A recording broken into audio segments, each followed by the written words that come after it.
प्राचीन वन के हृदय में, जहां पेड़ रहस्यमयी बातें करते थे और हवा जादू की चमक से झिलमिलाती थी, एक छोटी लड़की रहती थी जिसका नाम एलारा था। वह अन्य बच्चों जैसी नहीं थी। एलारा के पास एक वरदान था। वह जंगल से बात कर सकती थी और जंगल उससे बात करता था।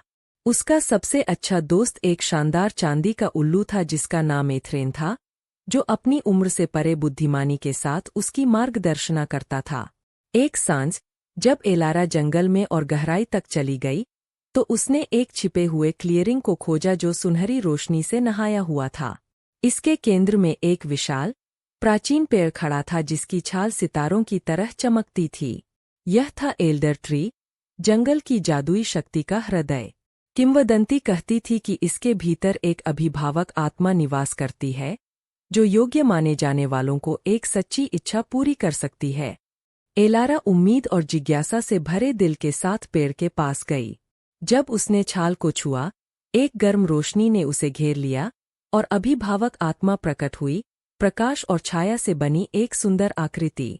साहसी एलारा, आत्मा ने कहा, तुमने दया और साहस दिखाया है। तुम्हारे दिल की सबसे गहरी इच्छा क्या है? एलारा ने जंगल के परे गांव वालों के बारे में सोचा, जो सूखे और असफल फसलों से जूझ रहे थे। मैं चाहती हूं कि जंगल की जादुई शक्ति भूमि को ठीक करे और मेरे लोगों के लिए समृद्धि लाए, उसने कहा। आत्मा मुस्कराई और अपने हाथ की एक लहर के साथ एल्डर ट्री से प्रकाश की एक धारा प्रवाहित हुई, जंगल के पार फैलती हुई। फूल खिल उठे, धाराएं क्रिस्टल जैसी साफ पानी से बहने लगीं और खेत हरे भरे हो गए।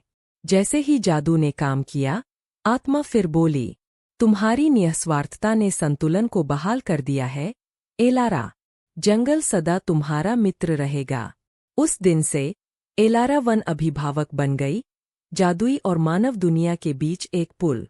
एथरेन के साथ, उसने भूमि के सामंजस्य की रक्षा की, यह सुनिश्चित करते हुए कि जंगल और उसका गांव हमेशा पूर्ण सामंजस्य में फले फूलें।